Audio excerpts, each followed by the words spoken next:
Hello दोस्तों, नमस्ते, प्रणाम, जय श्री कृष्णा, राधे राधे। हमरा यूट्यूब चैनल पे रउआ सबके स्वागत है। रउआ सबके बीच में एगो बहुत ही प्यारा, बहुत ही मज़ेदार झूमर गीत लेके आयल बन। ई गीत आप सब सुनी जा और कमेंट के माध्यम से हमके बताई जा ई झूमर गीत आप सबके कैसन लागल।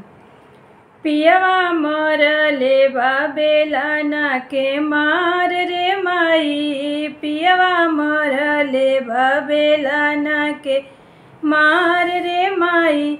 नैहार खेलल कूदल भइल बा पहाड़ रे माई, नैहार खेलल कूदल भइल बा पहाड़ रे माई।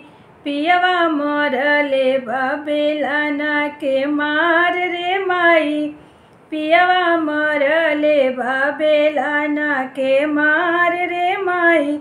रोटी हम बनावे गईनी जर के भइल करिया, रोटी हम बनावे गईनी जर के भइल करिया।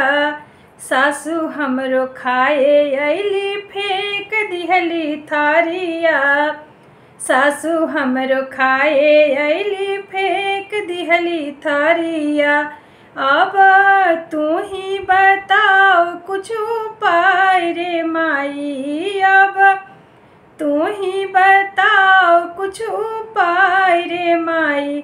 पियवा मरले बा बेलाना के मार रे माई, पियवा मरले बा बेलाना के मार रे माई।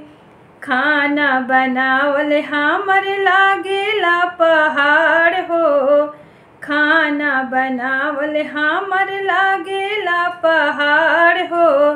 सासू जी के चाही 56 प्रकार हो, सासू जी के चाही 56 प्रकार हो। अब तू ही बताओ कुछ उपाय रे माई, अब तू ही बताओ कुछ उपाय रे माई। पियवा मरले बा बेलाना के मार रे माई, पियवा मरले बा बेलाना के मार रे माई। नैहार खेलल कूदल भइल बा पहाड़ रे माई, नैहार खेलल कूदल भइल बा पहाड़ रे माई। पियवा मरले बा बेलाना के मार रे माई, पियवा मरले बा बेलाना के मार रे माई। Thank you. ये झूमर गीत आप लोगों को कैसी लगी प्लीज़ आप लोग कमेंट में ज़रूर लिखिएगा।